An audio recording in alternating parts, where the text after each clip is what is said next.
Welcome back, everyone, to the next installment of The Letter.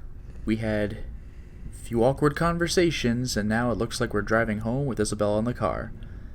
But if there's anything left to be spoken between us after, we won't have to discuss it on the way home. Or rather, we can't, because no sooner than we hit the road, Isabella dozes off. Despite my foul mood, I still end up suppressing a laughter, once the first sounds of her breathing fill the car. Mama, not your mom, Isabella. Slow and steady, the quiet rhythm so completely unlike her, so far removed from every impression anyone has of her.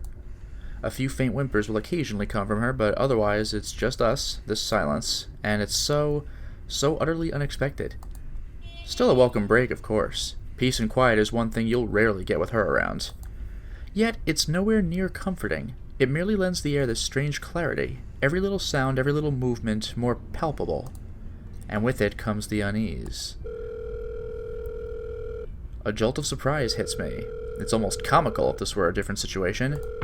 In my haste, I accidentally dislodge my mobile from its seat on the dashboard when I swipe on the screen. You swipe on the screen? I guess to pick up, but come on, man, Bluetooth or nothing. Soon I'm scrambling blindly for it with my other hand, while keeping it steady on the road ahead. Okay, you got the right idea. A voice crackles from the loudspeakers before I can put it back. Well, I guess from the loudspeakers, not from the loudspeakers. That's my fault. Yeah, it's a lot of crackling. Although muffled heavily by the surface, I recognize the person on the other line from her chipper tone alone. Hello? Miss Cooper? Oh, you're still awake. Evening. I hope I didn't disturb you or anything. I know it's a bit late. Sorry about that. I just want to check on you and Isabella. That girl's still not answering her mobile. Were you able to meet up with her? Yes. She's with me. We're on our way home. Hello? What was that again? I can't hear you properly. Sorry. Let me just fix this dumb phone. That's creepy. My hand stops dead for a moment. I spare the device a brief glance, waiting. Seconds pass. Nothing happens, though. Frankly, I'm not sure what I'm expecting, but the lines of my mouth form into a frown regardless. Miss Cooper? Yes, still here. Oh, that surprised me a little bit. Did you say something? Just that I didn't get the last part. What were you saying again? No, I thought you... Never mind. Must be the signal acting up. Come again? What? Is everything all right over there? This phone call is infuriating. Just answer the damn question. Certainly. Is something wrong? What wouldn't? Okay, you seem to be busy. If this is a good time, I can just call you back some,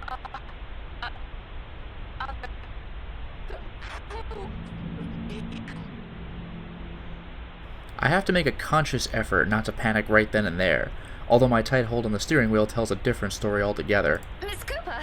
Rose? Hey, Rose! Are you still there? Ooh. Only a burst of static answers me, and... maybe this lapse is entirely because of exhaustion? It has been a long day, and I haven't fully recovered from last week's bout of flu, contrary to what I've been telling people. Though perhaps, had I paid closer attention to it, had I not been so occupied with other thoughts, I probably would have noticed earlier that it never came from my phone, but from somewhere right behind me. But of course we live. I mean, we have to take Isabella home, but... ooh. So are we gonna get a rear view mirror spooky scare? Yep. Oh my god, it's Clock Tower's worst ending. This is horrible! Time slows to a crawl. Looking up is a mistake. That is correct. The first thing I see is its face, a ghastly shade, every inch battered, bruised, and bloodied. Even in the darkness and the world passing by and a blur of lights outside, I could still make out the wounds. Blood still oozes from it, little trails of crimson running down its face, glistening under what little light there is. But it is the gleam in its eyes that catches mine. The quiet plea, the anguish, and the desperation in them. more than its hideous features and the awful stench of gore now soaking the air. And try as I might, I can't bring myself to look away. Even as its lips contort into a horrific smile. On cue? There we go! Even as a sharp, harsh noise pierces the air and the silence around us. Rebecca! Huh? Yeah, I was wondering if the ghost was going to kill us by making us look at it, but I mean, I know we survived this, but that was the plan? Car! Eyes on the road! Against everything I've been taught, and I've constantly reminded myself, I close my eyes. Oh, man!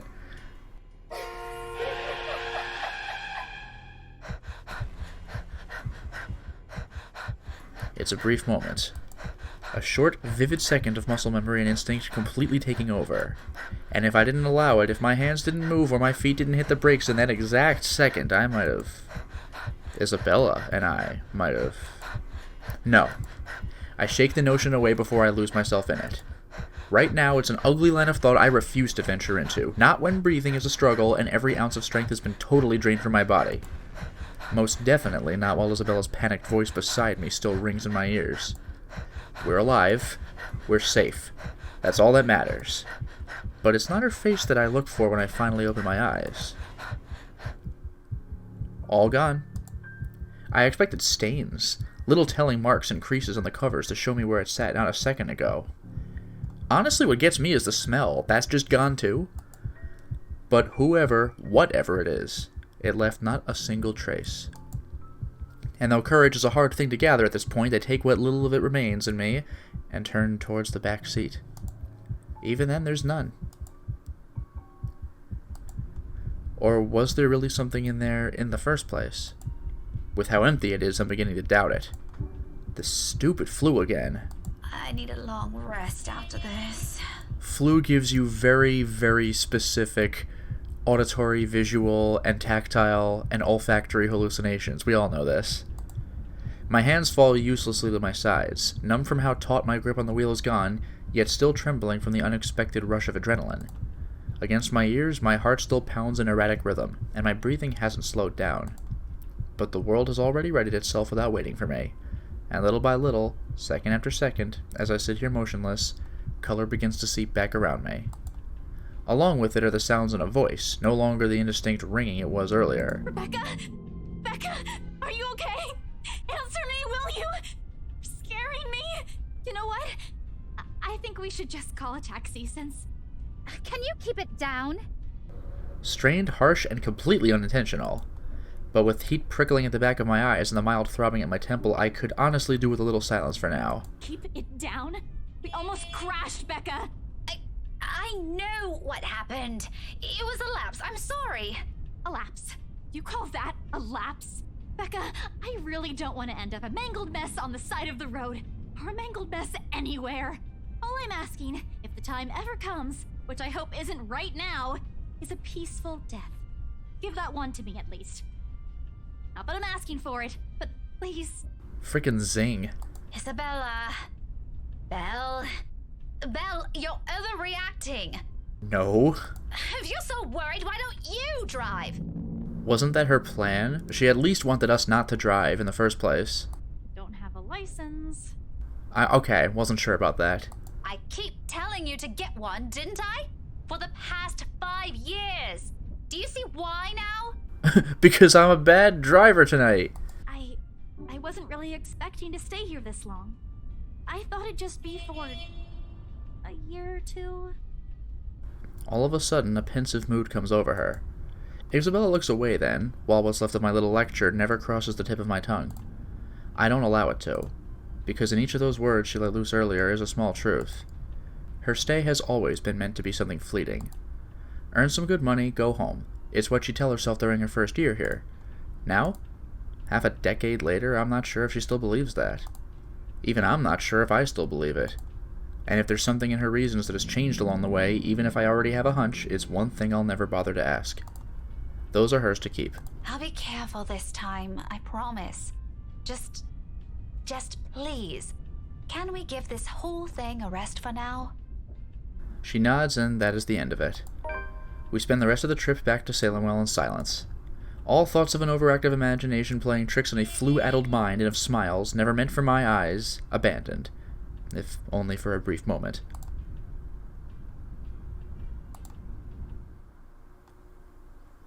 Awkward. Monday was a bad day.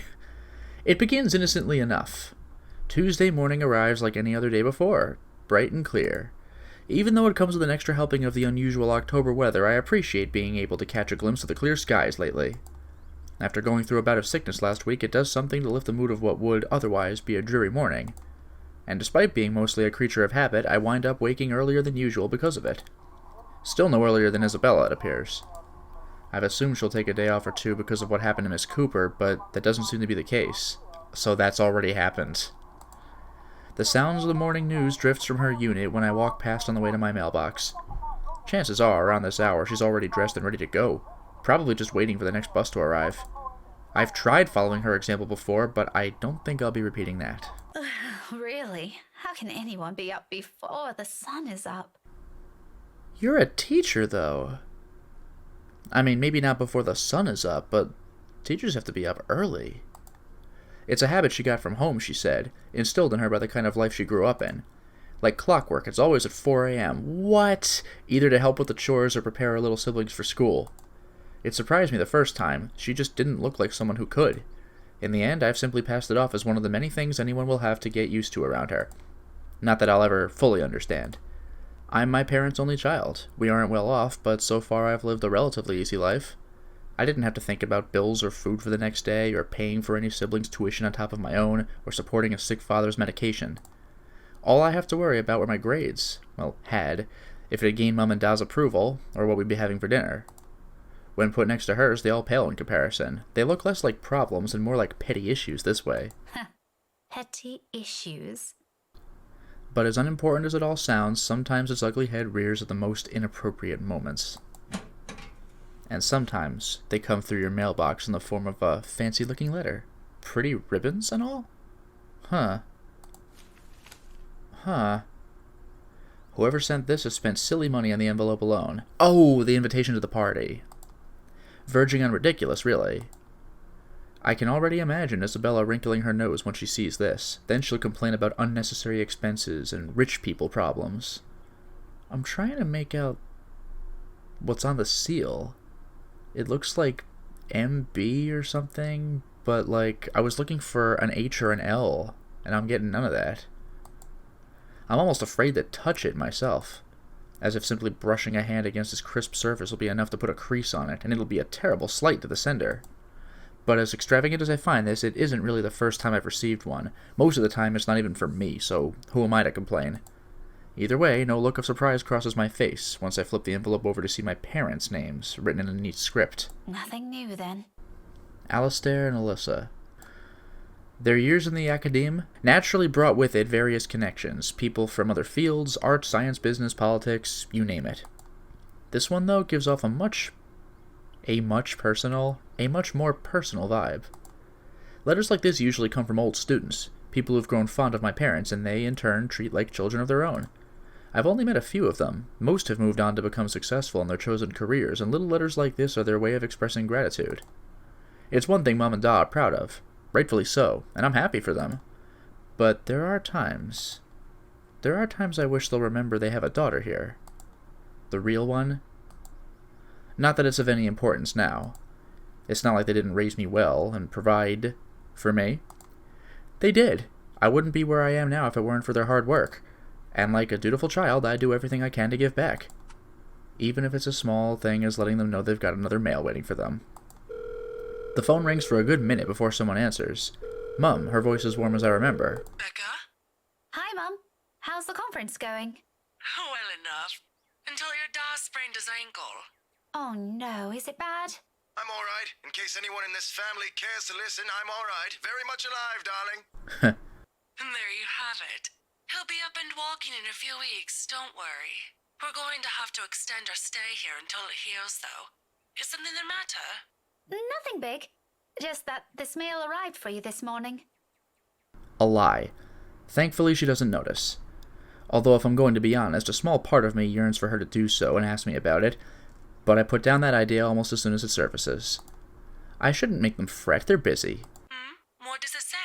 Raise your glasses, give cheers to the good times, blah, blah. Oh, it is the Wrights housewarming party invitation, but for the parents. But I end up showing up anyway. Becca manners. That isn't how I taught you to read. Sorry. You are cordially... it's an invitation, Mum, for a housewarming party. From, Hannah? The name rings a bell, though at the moment I can't recall when or where I've heard it recently. It must be nothing too important if I didn't bother committing it to memory. But we do talk to her later anyway. There are a lot of Hannahs in the world, so who knows. Hannah. She also wrote you a note, Mum. It says you used to be her private tutor at the Evans mansion, and that she misses you and would love to see you two again. It makes my heart clench to read another openly say those words to them, the same ones I want to tell them. I want to see you too.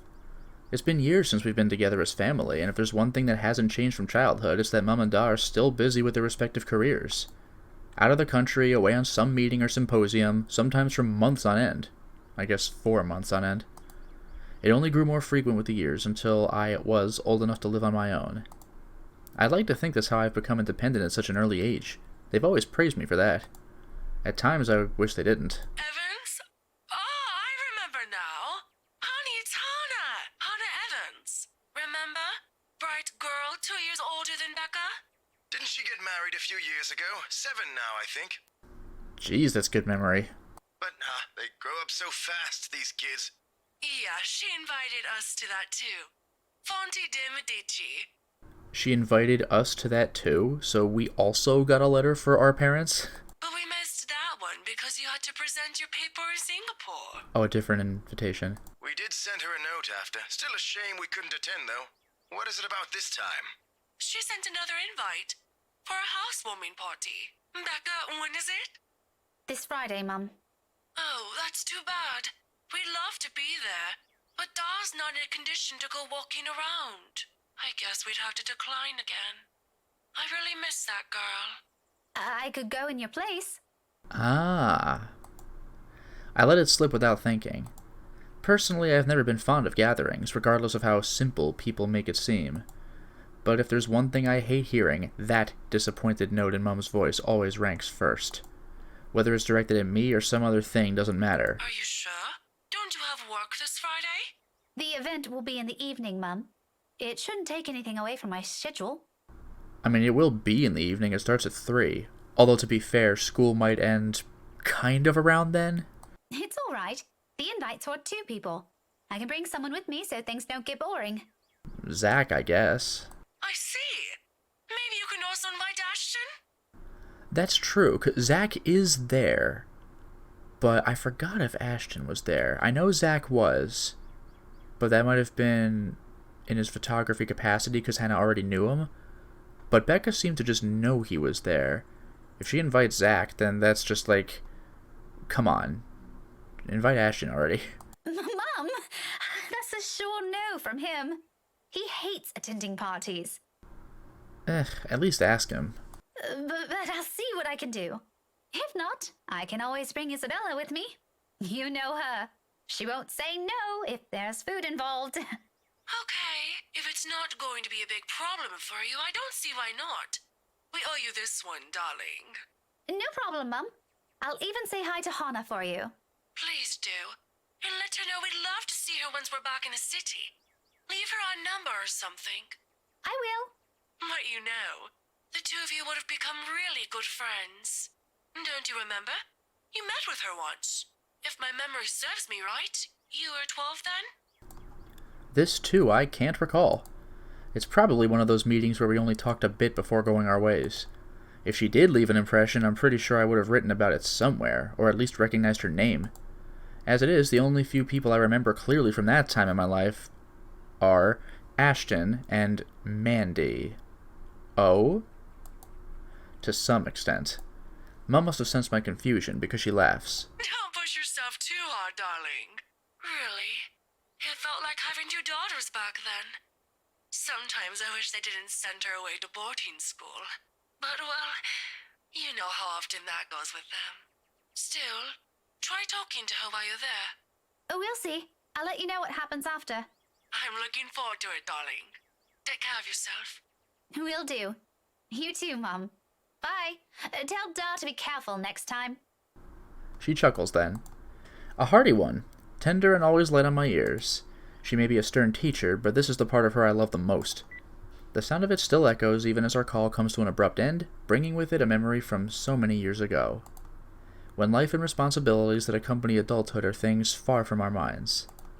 If given the chance, I'd love to go back to those. I don't dwell on it, though, shaking it all away almost as soon as the memory forms a clear picture in my head. I've always wondered how Isabella can easily pretend everything's normal over a phone call, then bounce back to her usual self immediately after. I've seen her do it plenty of times. For me, it just drains whatever energy I have. And with a whole day of teaching still ahead of me, I can't afford to look exhausted in front of my students. Even for a wee bit. It's never a good example to set. Yeah, they pick up on things like that. So, with another sigh, I put everything at the back of my mind and tread back to my room. The rest of my day waits, I guess. I would have said awaits. 15 minutes later, I'm heading back out, dressed for the day, my car keys in hand. Ordinarily, I don't stop for anything. There's never a need to. That's the beauty of this apartment complex. It's quiet and everyone keeps to themselves. No useless platitudes in the morning, no need to wear a smile on your face lest other people are nosy enough to ask. Today, however, the morning broadcast still plays from Isabella's room. My brisk pace slows to a stop and a frown gradually forms on my face. She hasn't left. Of course, this isn't unusual. There are times when I've left earlier than she did, like last Friday, before their open house. But those days are few and far between. It only happens in the direst circumstances.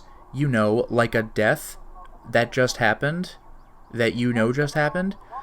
Though the last part of that might be a bit of an exaggeration. However, with what's happened in the last few days, maybe today is one. Yeah, your coworker and friend getting brutally murdered, that's kinda up there. The death of a friend isn't something anyone can brush off, and for someone like Isabella's the kind who gets attached to people easily. With Zachary, Ashton, and me, that has been the case. I can't imagine what she might be going through right now, especially when the woman was someone she owed a lot, despite their training being brief. I've given her the space last night in deference, but perhaps today might be the proper time to check on her. Oh, whatever. I've still got time anyway. With light steps, I move closer to her door, hand already poised to knock. Still, I don't do so until I hear her answer me. Isabella? Belle? Are you in there? No answer. After a second, I finally knock, lightly so I don't disturb her in case she's sleeping and has merely left the telly running last night. Never mind how she never lets that happen, ever. Waste of electricity and all. I just want to check on you before I leave. Is that okay? Are you going to work today? Belle? Still nothing. I'm about to leave. If you want, I can drop you off. Well, I guess this is about where she got concerned that Isabella was missing, right? And there was that manhunt for her? Another round of knocking. Then I'm fishing out a copy of her key from my bag and unlocking the door. She lent it years ago, after I complained about the mess and offered my help in cleaning up. I thought the gesture was completely unnecessary back then. After all, I could always knock. But she never did bother taking them from me, always returning it or turning away from the conversation whenever I insist. At one point, I've simply stopped trying to hand it back to her. Isabella? I'm coming in, all right? Without waiting for her answer, I push the door open and step inside. Her unit's a mess. Instant noodle cups on the table, a pile of clothes on one side, papers strewn about everywhere, and an unkempt bed, among other things. Oh, I didn't notice this before. I've pointed out that in her office there was some Yang Yang thing, because that's the studio that made this game, but the instant noodles are Yang Yang as well. This much is a given, will always be a given.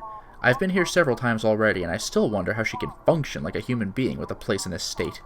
However, that's neither here nor there. I'm not sure what I'm expecting, but it's certainly not finding an empty flat. Granted, she could have left earlier, far earlier than usual. But she never ever leaves without making sure she's unplugged everything. That's something she doesn't forget to do.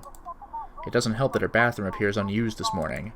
Another habit, and it can only mean she hasn't been here since Last night? Perhaps even since the morning after Miss Cooper's death. Either idea doesn't sit well with me. What with the news we've been hearing lately. The authorities are still trying to find the cause of death for all the victims.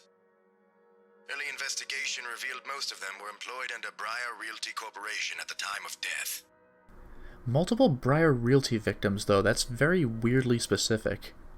I mean, like, we saw the letter, and only Rose and Isabella are the employees of this particular institution.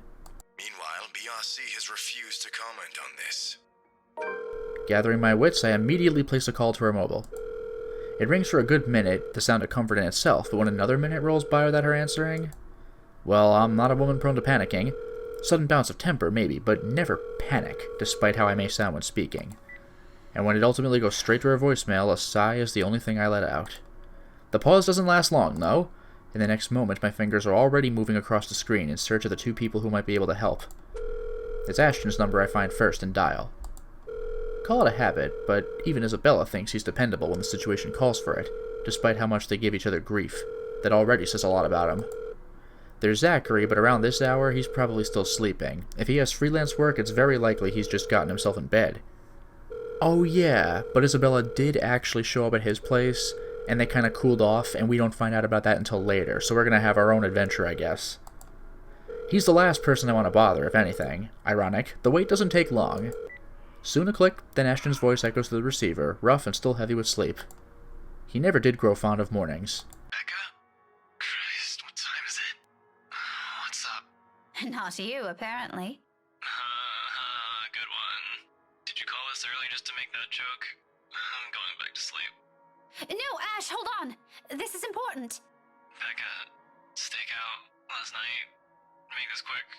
I've still got a few hours before the chief bothers me. Sorry, I'll let you go back to sleep after. It's just that... Wait, you were on a stakeout last night? Strange. You spelled it with 2 words, and I'm only using 1, the correct way. Did I say that? Shit. Forget I said that. Forget I said anything. Forget we had this conversation. So, you have no idea? About what? About what? I also have no idea why we're talking so early in the morning, so there's that. No, will you stop late talking or whatever for a second? Belle didn't come home last night. She's gone. Who? Jeez. Isabella! Instead of an answer, a brief pause comes after, followed by something blunt and heavy hitting a hard surface and a string of rather colorful curses from him.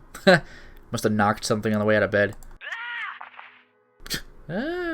The moment might have been one of the many things I'd keep to myself and remember fondly in the next few days if things aren't the way they are. When he picks up again, there's no trace of sleep left in his voice. Say that again, from the top. Isabella's gone, Ash. She didn't come home last night. Her flat's empty. She left her telly running. You know she doesn't do that at... Okay, Becca, stop. Calm down first. You're starting to panic. I'm not! R2. You are. Breathe. One person's not going to simply disappear like that. This is Isabella we're talking about. Did you try calling her? What did you think is the first thing I did? She's not picking up. It went to her voicemail. How about Zach? Did you check with him? Not yet. I didn't want to bother him. You know he has trouble sleeping and all that. All right, I'll go ask Zach. I'll call you back. No, wait! He ends the call before I can utter a single word of protest. But for the first time since entering this room, tension is gone from my shoulders and my breathing has eased. The bed creaks as I sink down on it with a sigh. The telly still blares the same uninteresting news, and I'm surrounded by clutter. Uninteresting? All the same, it feels strangely calm to be here without worry nagging at me. I'll have to apologize to Zachary later for sending Ashton his way this early. Yeah, he does surprise him. But for now, relying on the latter for this isn't the wrong choice. Yeah, no, it's really not. We're good. It never will be. That's something I won't ever doubt in him, much like his promises. And true to his words, he calls back only a few minutes after the last one has ended. She's with Zach. Done. Oh, I'm so glad to hear that. She could have at least sent a message last night. What are you, her mother? It's one thing to hear that from Isabella, but from Ashton? I don't want to hear anything like that from you. I'm serious. You've got to stop treating her like she's one of your students, Becca. You don't have to keep tabs on her every time. Last I checked, she's only 3 years younger than the two of us. That's almost a decade gap from those kids you're teaching, you know? Says the person who keeps calling her Scaredy Cat. That's... that's not related at all. Anyway, I'll go check how she's doing. Don't stress yourself out. You go ahead to work. Wait, you? Don't you have a precinct to be at? Whatever happened to not treating her like one of my students? Because if anyone's going to ask me, I think you're doing the same thing. Zach said it's an emergency. Something happened last night. Emergency? He didn't put in those exact same words, but it sounded like it. Ash, what really happened? Is Isabella fine? She's alright. She's safe. Zach let her stay the night after she... Look, okay. Z-Man wasn't clear about it, but let me handle this. I'll check on her. I'll bring her home. It sounds like a lie if I've ever heard one. But it isn't. The sort where he omits things so people won't fret. Well, okay. And I'm not sure whether I should be happy he cares that much to do that. There shouldn't be a need for this between us, is there? We grew up together, didn't we? He knows I'm capable of at least hearing out the truth without it gnawing at me for the rest of the day. He knows me better than that. I know him better than that. Frankly, there's plenty of other things to say about this. But despite and after all the trouble he went through with how things are moving at the moment, only one thought occurs to me. What should I say? I can handle it, sorry for the trouble. Well, we know Ash does it, so I'll say sorry for the trouble. It'll probably score points for him too. Boom. So, oh, wait a minute. That means we're at the bare minimum acceptable requirement for everybody, and slightly up for Isabella. Yay! I recognize his concern for what it is. It's not new for him to go out of his way for us, and, to be honest, this is what I love about him. As much as I would have loved to take this off his hands, it'll only be selfish of me to insist, considering he knows my other commitments. And he's literally there. He's in the room with Isabella right now. What am I going to do? Tell him to go away and then I'll head over there and everybody waits? To do so feels like I'll be trampling on that kindness he seldom offers to anyone. Sorry for putting you up to this. Nah, don't mention it. You've got other things you need to worry about. Take care of those first. This is a small thing. I still owe you one. Oh, I can name a few things you can do about that. You know, there's this ice cream shop that opened near the movie house. I could use... Okay, let's stop right there. That's enough. On second thought, maybe I'll just think about it some other time. Harsh. We both laugh, the sound lighter and more comfortable. Like the old days when a wayward 26-year-old is at the bottom of the list we need to worry about. Was. This is how we find a common ground. We may not agree on a lot of things. We may see things the way the other does. What? We may not see things the way the other does? But the give and take is something we've learned to get used to over the years. Whenever it's like this, confidence in him is the least I can offer as thanks. Really? Thanks for this, Ash. I'll let you know what happened afterwards, I promise. I'll call you later. You have a good day. Bye. I admit the way he puts it isn't comforting enough. He can be blunt like that. So many unknown variables, so many words left unsaid. I wish he'd simply lay them out all in the open, because like this, I'm more inclined to think there's an exaggeration on the other's part. If it's from Zachary or Ashton, I don't know. In the end, all I can do is wait, go about my day, and hope for the best. And hope that there isn't a drunken row at a soiree. Before leaving, I spare Isabella's room one last glance, disturbingly quiet now, without her in it. I'll get answers from her later, like why the hell she leaves food on the table for days. Because she didn't eat 6 instant noodle cups in one day, I don't think. Plus there's the trash. I mean, there's a messy room, but... Food, though. I mean, my room is messy, but, like, you can't leave food lying around, especially stuff like this. It's not even dry food. For now, my concerns are best left here.